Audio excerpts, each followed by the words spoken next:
Salve galera, e aí, tudo bem com vocês? Daniel Brownie falando, mais um vídeo aqui do canal Brownie Fogo. E aí o vídeo aguardado, tá bom, rapaziada? Pô, Brownie, mas aguardado por quem? Eu não tô aguardando porra nenhuma, sim, mas finge que tá só pra me deixar feliz.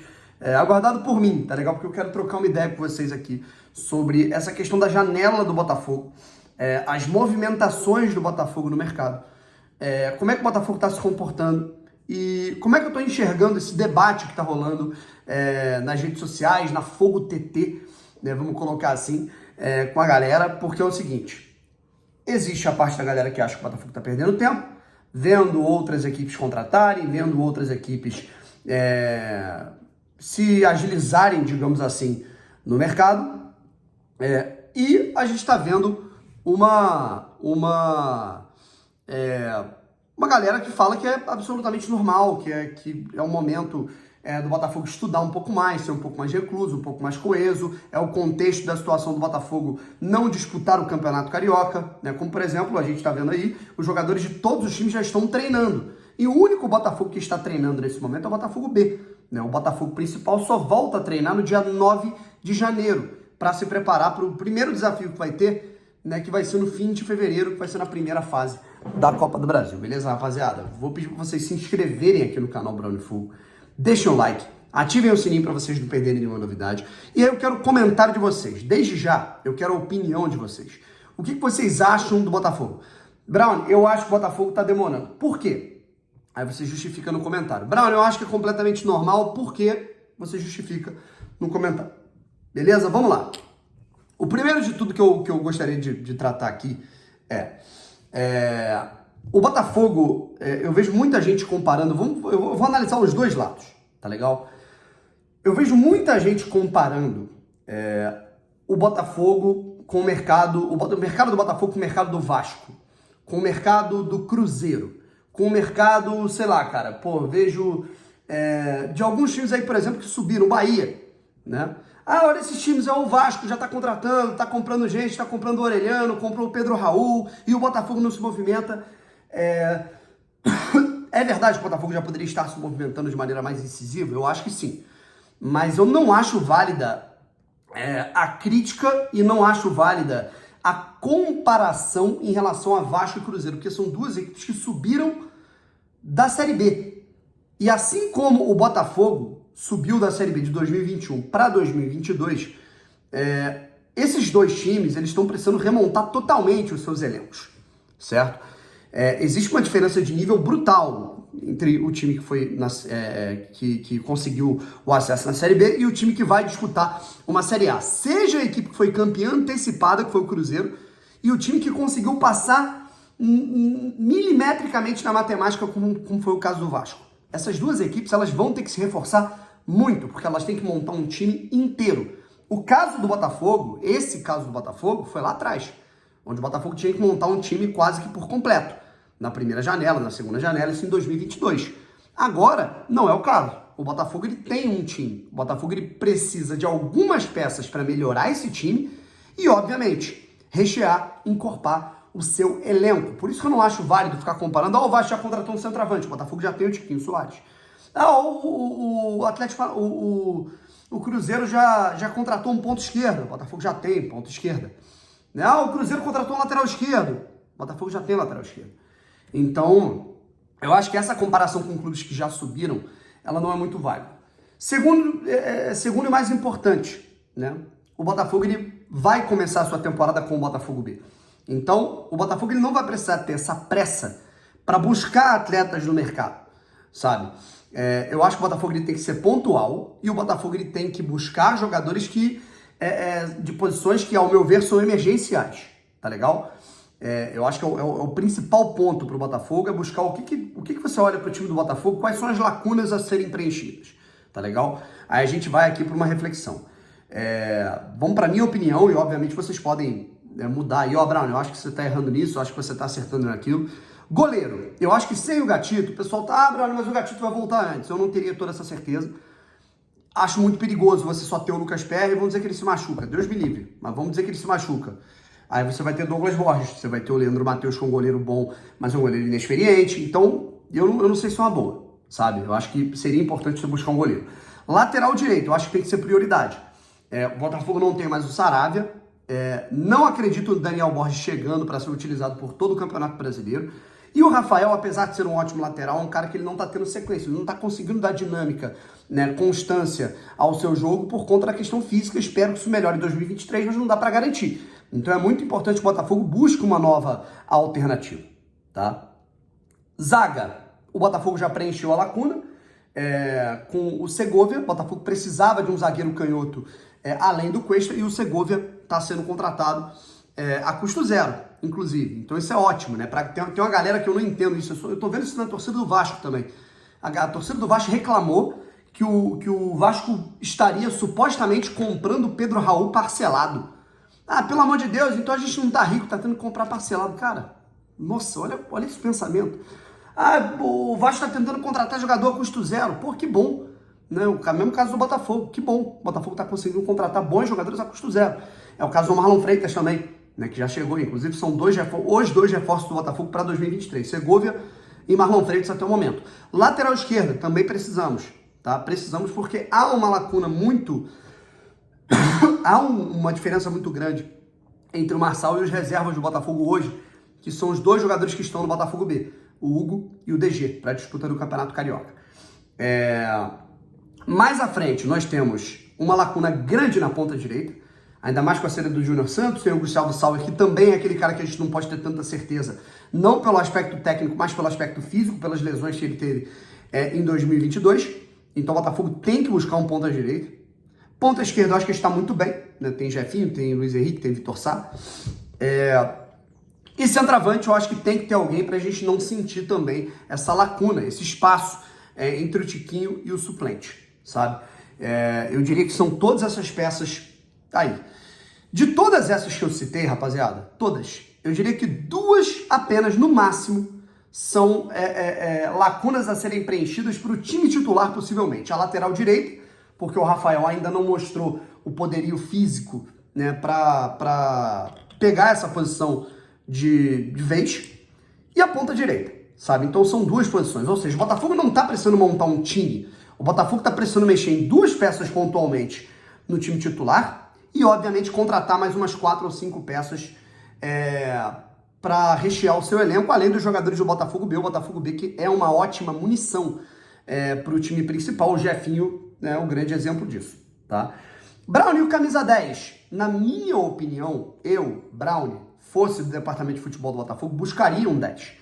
O problema é que o Castro é o técnico e o Castro não usa camisa 10.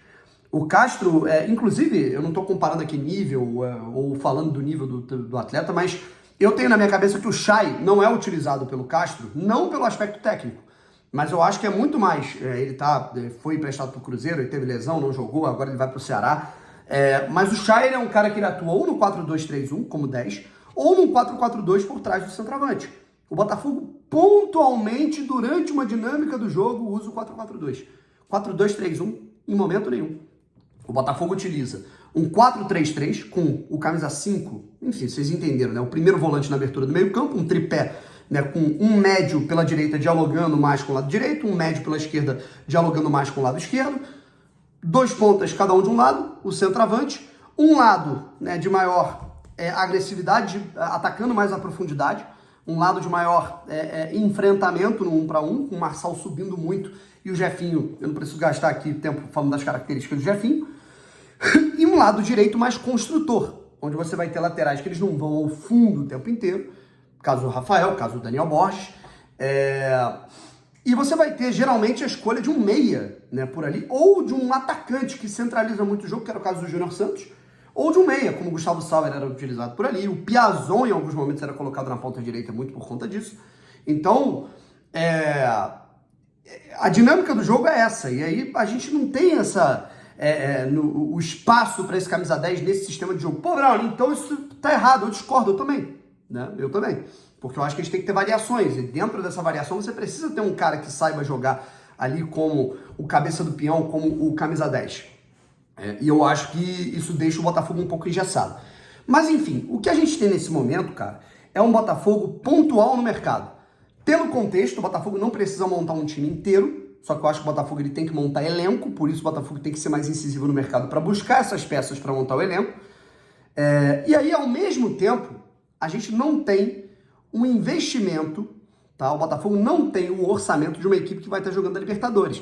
Mas eu vou encher o saco de todo mundo que falou sobre isso na minha live, rapaziada. Ah, Brown, eu prefiro jogar a Sul-Americana que a Libertadores, porque a Libertadores é mais difícil. Eu quero jogar o torneio mais fácil. Com esse pensamento medíocre de vocês, Botafogo na Sul-Americana, e sem o investimento mais alto de uma cota de Libertadores, de uma premiação de Libertadores, de um torneio de alta visibilidade, o velho não vai abrir a carteira. Agora o Botafogo vai contratar só pontualmente. Acho que vão ser raríssimas as exceções que o Botafogo vai colocar grana para trazer um jogador, como foi o caso, inclusive, do Segovia, que o Botafogo colocou $1 milhão de luvas, né? Inclusive, para todo mundo tá falando, o Botafogo só tá contratando jogador de graça. Não chega nem a ser verdade, porque o Segovia, não fossem essas luvas, no Botafogo antigo, que não tinha dinheiro para nada, o Segovia não viria. O Segovia iria para o Santos, que o Botafogo colocou dinheiro para luvas, e foi isso que foi fundamental para que o Botafogo trouxesse o atleta e pudesse contar com um jogador, com um zagueiro equatoriano, tá? Só que agora, uma coisa que era muito importante, além desse aspecto, o Botafogo não vai fazer investimentos altos porque não foi para Libertadores, foi para Sul-Americana. O Botafogo ele não precisa montar um time, ele precisa fazer ajustes pontuais no time e encorpar o seu elenco. Só que agora, eu acho que o Botafogo tem que ser mais incisivo para montar esse elenco, sabe? Equipes que estão no mesmo nível do Botafogo, ou até acima, dependendo da opinião, já estão contratando com mais incisividade. E são equipes que não estão na Libertadores também. São equipes que estão na Copa Sul-Americana. Né? Estamos falando do Santos, que foi lá e trouxe o Mendonça. Né? Estamos falando do São Paulo, né? Que está fazendo movimentações interessantes no mercado. Estamos falando do Grêmio, que nem na Sul-Americana tá. Mas o Grêmio também está montando um time porque subiu da segunda para a primeira divisão. Eu cito o Grêmio aqui porque eu acho que o Grêmio, apesar de ter ficado em segundo, o Cruzeiro fez uma Série B muito melhor. O Grêmio tem mais peças de Série A do que o Cruzeiro. É algo curioso. Mas agora, o Botafogo, eu acho que eu não vou dizer que ele poderia estar sendo mais robusto no mercado, mas ele poderia estar sendo mais ágil, sabe? Para buscar esse ponta direita, para buscar esse lateral direito, sabe? Porque aí as peças que o Botafogo poderia estar buscando, elas vão para São Paulo, vão para Santos, vão para concorrentes que o Botafogo vai ter, inclusive na própria Copa Sul-Americana. Então, acho que o Botafogo vai ter que gastar rios de dinheiro? Não acho que vai, inclusive não é nenhuma opinião, é uma informação. O Botafogo não vai gastar rios de dinheiro nessa janela. Estou desesperado com a janela do Botafogo? Não, porque o Botafogo não vai jogar. O Botafogo vai ter até abril, maio para, enfim, trazer jogadores para incorporar o seu elenco, tendo em vista que já possui um time. O Botafogo já possui um time minimamente decente para jogar, para enfrentar os primeiros desafios da temporada. Lucas Perry ou Gatito, dependendo do momento que o Gatito voltar. Lucas Perry nesse momento. Rafael, zaga com Adrielson, Cuesta, ainda tem o Segovia que acabou de chegar. Lateral esquerda com Marçal. Um meio campo com Tietê ou Danilo Barbosa. O Lucas Fernandes, né, ao lado dele. O Eduardo não deve jogar nesse primeiro semestre. Você pode ter o Gabriel Pires ou o Marlon Freitas, que pode muito bem abocanhar essa vaga como titular. De um lado, o Gustavo Sauer. Do outro, o Jefinho. Na frente, Chiquinho Soares. Tá ruim esse time, pessoal? Tá ruim? Mas se machucar. Aí é a questão que o Botafogo tem que buscar elenco, tem que buscar peças para ter um time reserva decente, qualificado. E é nesse ponto que eu faço o adendo que o Botafogo já deveria, isso já não está, beleza? Bruno, inclusive muitos amigos falam isso, o Botafogo pode estar trabalhando em silêncio e aí chegar em janeiro anunciar vários nomes, tudo bem, aí eu retiro a minha crítica, aí eu retiro o meu adendo. Mas nesse momento eu continuo um pouco, eu não vou dizer preocupado, mas eu continuo meio receoso do Botafogo não estar buscando essas peças com a aceleração necessária para conseguir iniciar a temporada lá no meio de fevereiro, fim de fevereiro, quando o Botafogo tiver o primeiro desafio na Copa do Brasil, o Botafogo já tiver um time titular muito bem definido e um time alternativo, peças de reposição muito bem definidas também, sabe? É o que eu penso. Não acho que eles têm que trabalhar no desespero. Eu tô vendo um monte de gente desesperada, chamando o Texas de fanfarrão, dizendo que o Botafogo é isso, que o Botafogo, esse projeto da SAF é uma enganação, que nada mudou no Botafogo em 7 meses, né, de SAF, e o que é uma mentira. Só que o que tá faltando, a gente sabe, né? Goleiro, tudo bem? Ah, beleza, seu Gatito pode voltar. Lateral direito, lateral esquerdo, médio, ponta direita, centroavante reserva. Tudo isso ainda está faltando. E, obviamente, se ainda está faltando, independente do planejamento do Botafogo, a gente vai demonstrar essa insatisfação aqui e, óbvio, né, vai deixar claro que o Botafogo tem que buscar essas peças para ontem. Valeu? Um abraço, rapaziada. Quero saber a opinião de vocês. E é isso. Fui!